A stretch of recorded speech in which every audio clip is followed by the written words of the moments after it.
دیوانہ کہیں بلائے امداد وہیں پہ جائے، دیوانہ کہیں بلائے امداد وہیں پہ جائے۔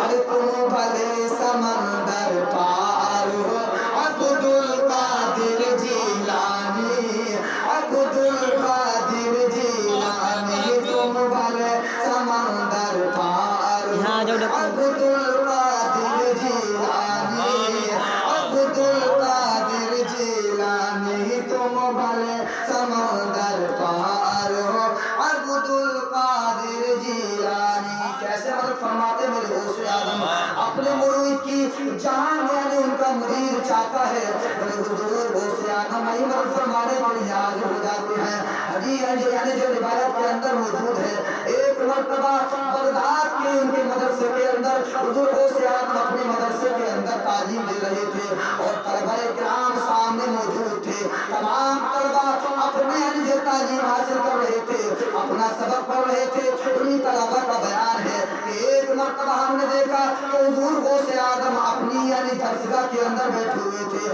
اپنی جگہ پر بیٹھے ہوئے تھے۔ کیا دیکھا؟ وہ طلبہ بیان فرماتے ہیں کہ حضور غوث اعظم کا چہرہ اچانک تبدیل ہو گیا اور چین جی حضور غوث اعظم کے چہرے کے اندر آ گئی، اور ہم نے دیکھا کہ اس کے بعد حضور غوث اعظم نے اپنے دست مبارک کو اپنی چادر کے اندر لیا، اور چادر کے اندر لینے کے بعد میں کچھ دیر کے بعد میں اپنے دست مبارک کو چادر کے اندر سے نکالا۔ ہم نے دیکھا کہ جب اپنے ہاتھ کو یعنی جو چادر کے اندر حضور غوث اعظم نے لیا تھا تو اس وقت میں بالکل سوکھا ہاتھ تھا، اور جب چادر سے نکالا تو پانی کے قطرے ٹپک رہے تھے۔ بے شک سبحان اللہ۔ وہ طلبہ بیان فرماتے ہیں ہم نے دیکھا کہ کوئی خاص معاملہ ہے، اس لیے ہم نے یعنی اس دن کی ڈیٹ اور اس دن کی یعنی جو سارا کا سارا تحفظ کر لیا اور سب کی حفاظت کر لی اور پوری تاریخ لکھ کر کے ہم نے رکھ لی، دن بھی ہم نے لکھ کر کے رکھ لیا۔ وہ طلبہ بیان فرماتے ہیں کہ کچھ دنوں کے بعد ہم نے دیکھا کہ ایک جماعت آئی، اور آنے کے بعد میں